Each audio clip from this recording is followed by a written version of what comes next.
Lectio Divina. Lectio Divina. Lectio Divina, une émission pour méditer, prier et vivre la parole de Dieu au quotidien. Lectio Divina. Lectio Divina. Le se flétrira, la fleur se fanera, mais la parole dit que jamais ne passera. Auditeurs, auditrices, vous tous, amis de la Lectio Divina, et vous tous qui aimez vivre de la parole de Dieu, bonjour ou bonsoir, selon l'heure à laquelle vous nous recevez chez vous. Lectio Divina, la parole de Dieu méditée, partagée et priée, s'invite chez vous. Mais elle ne s'impose pas, car l'Esprit de Dieu souffle là où il veut. Merci donc de nous réserver un accueil qui vaut, car c'est Dieu lui-même qui s'invite dans votre maison, dans votre communauté, dans votre chambre, sur votre route, dans le bureau et partout où l'Esprit vous le fait rencontrer. Auditeurs, auditrices et vaillants internautes, n'oubliez pas que la Lectio Divina est une émission animée par les Sœurs Filles de Saint-Paul, une congrégation au service de la parole par les nouvelles technologies de l'information et de la communication. Nous saluons la présence ici au studio de l'équipe du jour, dont je suis la sœur Anne Massafou Nsamba, fille de Saint-Paul. Je suis le frère Fabrice Ossout, missionnaire au Blas de Marie Immaculée. Sœur Chanel Londo, fille de Saint-Paul.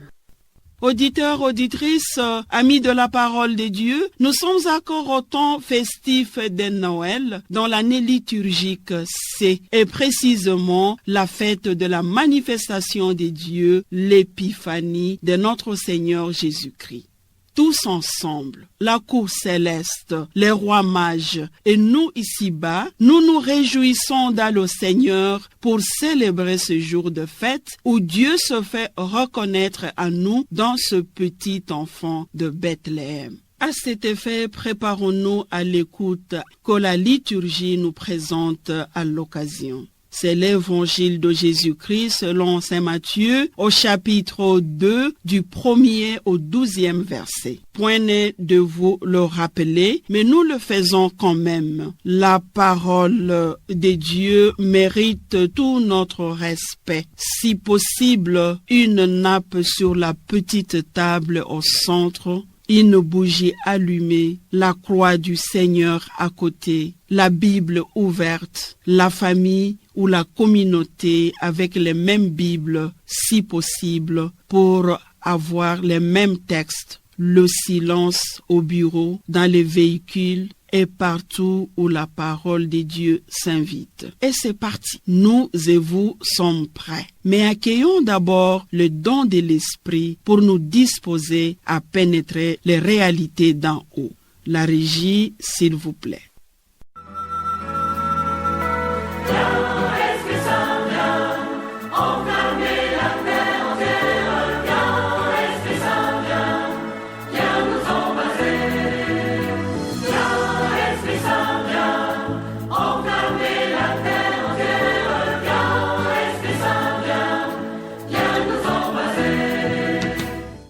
Revêtus de la force et la lumière d'en haut, chers auditeurs et auditrices, nous passons à la première étape de notre prière, la lectio, c'est-à-dire la lecture de la parole de Dieu. Elle sera lue une première fois. Et comme c'est Dieu qui nous parle, cette lecture est faite posément, calmement. Nous invitons tous, toutes, à une attention particulière et à une écoute qui nous prépare à la contemplation de la lumière qu'elle produit en nous. Écoutons. Évangile de Jésus-Christ selon saint Matthieu. Jésus était né à Bethléem en Judée au temps du roi Hérode le Grand. Or, voici que des mages venus d'Orient arrivèrent à Jérusalem et demandèrent « Où est le roi des Juifs qui vient de naître ? Nous avons vu s'élever son étoile et nous sommes venus nous prosterner devant lui. » En apprenant cela, Le roi Hérode fut pris d'inquiétude et tout Jérusalem avec lui. Il réunit tous les chefs des prêtres et tous les scribes d'Israël pour leur demander en quel lieu devait naître le Messie. Ils lui répondirent, « À Bethléem en Judée, car voici ce qui est écrit par le prophète. Et toi, Bethléem en Judée, tu n'es certes pas le dernier parmi les chefs-lieux de Judée, car de toi sortira un chef qui sera le berger d'Israël, mon peuple. » Alors Hérode convoqua les mages en secret pour leur faire préciser à quelle date l'étoile était apparue. Puis il les envoya à Bethléem en leur disant, « Allez vous renseigner avec précision sur l'enfant, et quand vous l'aurez trouvé, avertissez-moi pour que j'aille moi aussi me prosterner devant lui. » Sur ces paroles du roi, ils partirent. Et voilà que l'étoile qu'ils avaient vue s'élever les précédait. Elle vint s'arrêter au-dessus du lieu où se trouvait l'enfant. Quand ils virent l'étoile, ils éprouvèrent une très grande joie. En entrant dans la maison, ils virent l'enfant avec Marie sa mère. Et tombant en genoux, ils se prosternèrent devant lui. Ils ouvrirent leur coffret et lui offrirent leurs présents, de l'or, de l'encens et de la myrrhe. Mais ensuite, avertis en songe de ne pas retourner chez Hérode, ils regagnèrent leur pays par un autre chemin. Acclamons la parole du Seigneur. Louange à toi, Seigneur Jésus. Nous gardons un moment de silence et la régie nous y aide afin de tenir ferme la présence de Dieu au milieu de nous et qui nous donne l'opportunité d'entrer en dialogue avec sa parole.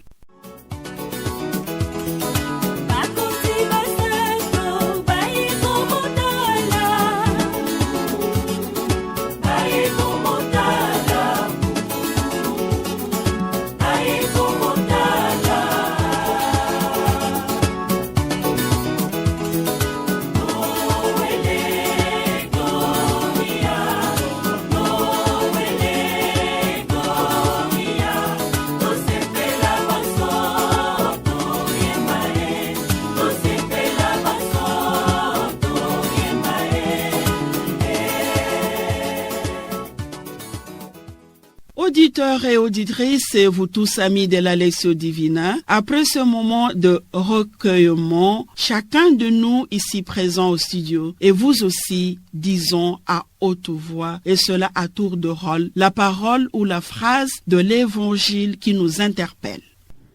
Or, voici que le mage venu d'Orient arrivèrent à Jérusalem et demandèrent: Où est le roi des Juifs qui vient de naître? Nous avons vu son étoile et nous sommes venus nous prosterner devant lui. Tel est le verset qui captive plus mon attention. Dans la page de l'Évangile que nous venons de suivre en cette solennité de l'Épiphanie du Seigneur, il y a le verset 2 qui a plus retenu mon attention. Je cite: « Où est le roi des Juifs qui vient de naître? Nous avons vu son astre à l'Orient et nous sommes venus lui rendre hommage. » Fin de citation. Matthieu chapitre 2, verset 2. Jésus est né et sa nouvelle s'est vite répandue en Judée. Les rois sont venus avec leurs présents pour l'adorer, pour se prosterner devant lui. Voilà ce qui me frappe. Oui, amis de la Lectio Divina, nous en arrivons à la deuxième étape de notre prière appelée méditation ou la méditation de la parole. Suivons à présent chacun de nos participants.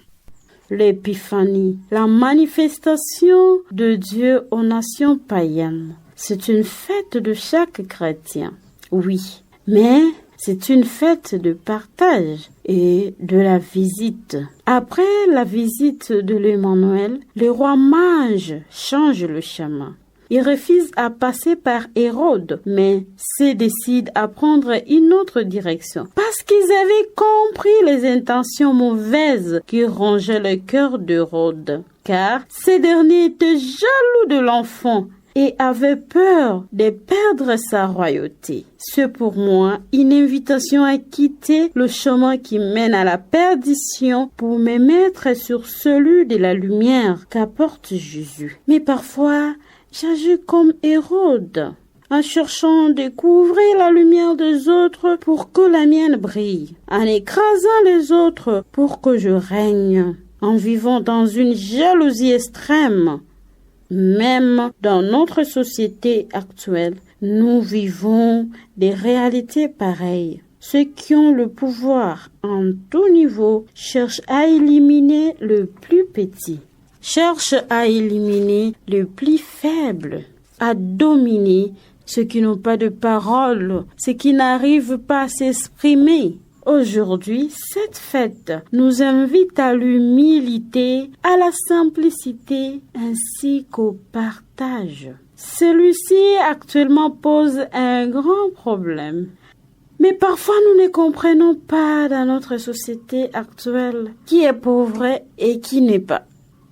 Celui-ci actuellement pose un grand problème dans notre société. Parfois on n'arrive plus à partager parce que quand tu vas donner, on te tire le peu que tu avais. Quand tu croises un pauvre en route, un mendiant, et tu as une bonne intention d'offrir, de donner, mais après c'est la même personne qui tourne pour te voler. Donc c'est ça qui empêche parfois les gens à s'ouvrir, à donner, à partager, parce que les gens ont peur. Quand je vais ouvrir mon sac, est-ce qu'on va pas me ravir tout? Quand je vais donner le peu que j'ai, et ce qui va rester, on va pas me les tirer? Donc, ça pose problème. Et parfois, ce sont même des bonnes personnes qui se mettent en route juste pour mendier. On ne sait plus distinguer qui est pauvre et qui n'est pas.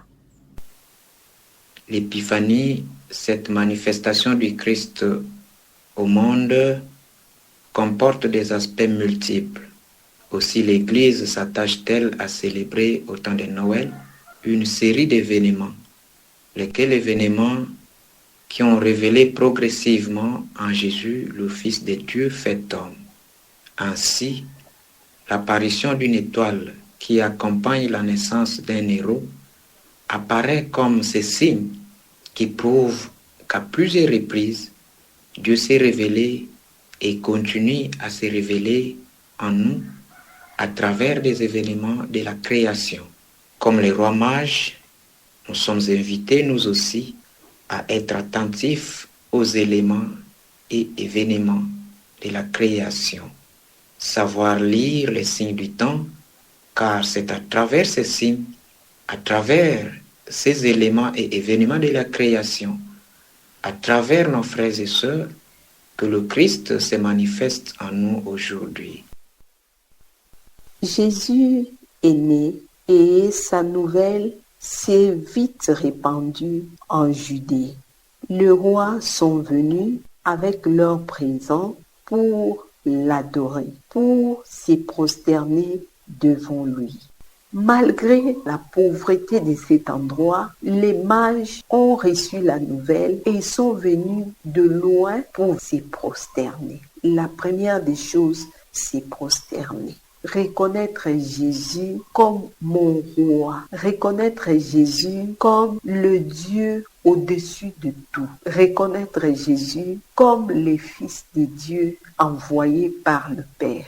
Au lieu de chercher Jésus pour autre chose, ces mages me donnent un exemple à suivre. La première des choses, c'est adorer, c'est-à-dire reconnaître en ces petits enfants qui est couché dans une mangeoire le Dieu présent, le Dieu Emmanuel parmi nous, le Fils de Dieu, l'envoyé du Père. Voilà qu'en lui est né une certaine jalousie, si je peux le dire ainsi, mais aussi une certaine colère qui montait à lui. Il a envoyé avec les consignes de chercher partout cet enfant qui devait naître. Allez vous renseigner, comme il disait, et avec précision sur l'enfant. Et quand vous l'aurez trouvé, avertissez-moi pour que j'aille moi aussi me prosterner devant lui. Mais ce n'était pas vrai ce qu'il faisait en cette fête de l'Épiphanie où lui se manifeste. Il s'est manifesté à Bethléem, hommage à Hérode, aux anges, mais aujourd'hui encore, il continue à se manifester dans ma vie. Vraiment, c'est une interpellation. Ai-je les yeux de la foi pour voir les manifestations de Dieu dans ma vie? Merci et merci à vous tous qui priez avec nous à cet instant et surtout pour les fruits de vos méditations, chers tous ici au studio. Nous voici arrivés à la 3e étape de notre Lectio Divina, l'oratio. C'est notre prière. Ainsi, auditeurs, auditrices et tous les amis de la Lectio Divina, priez. Seigneur mon Dieu, tu t'es fait pauvre, tu t'es fait humble, tu t'es fait petit enfant pour venir prendre place dans notre monde et t'es révélé à moi aujourd'hui. Ouvre mon cœur pour t'adorer en vérité, pour me prosterner devant toi et reconnaître en toi le vrai Dieu, la source de tout bien-être. Accorde-moi, Seigneur, la grâce de la foi grande pour pouvoir te reconnaître dans tes manifestations de tous les jours. Amen. En célébrant cette solennité de l'Épiphanie du Seigneur, nous te prions, Père Saint, toi qui as révélé ton Fils unique au monde, accorde-nous la grâce de te reconnaître chaque jour à travers les événements et la création, mais surtout à travers nos frères et sœurs et de te servir en eux avec foi. Amen. Seigneur Jésus, je te rends grâce, toi le Fils de Dieu. Tu as accepté de prendre notre condition humaine pour nous sauver dans nos ténèbres du péché. Ton épiphanie nous a aidés à connaître ta grandeur et ton amour pour l'humanité. Aide-nous à témoigner de tes merveilles à travers nos frères et sœurs. Je te le demande par Jésus, le Christ, notre Seigneur. Amen. Auditeurs, auditrices de la Lectio Divina, et vous tous qui nous suivez sur cette chaîne de la radio ou par d'autres médias, merci.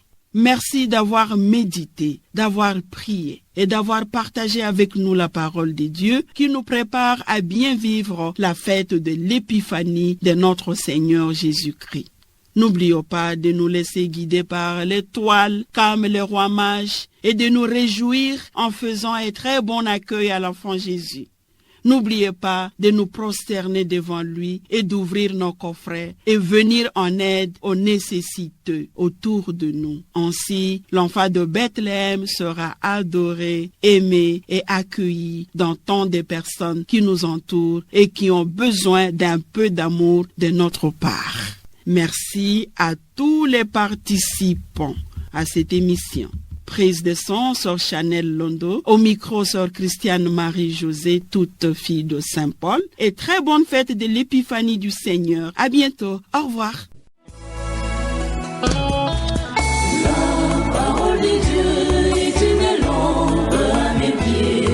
Je marcherai joyeux sur la route sans broncher. Lectio Divina.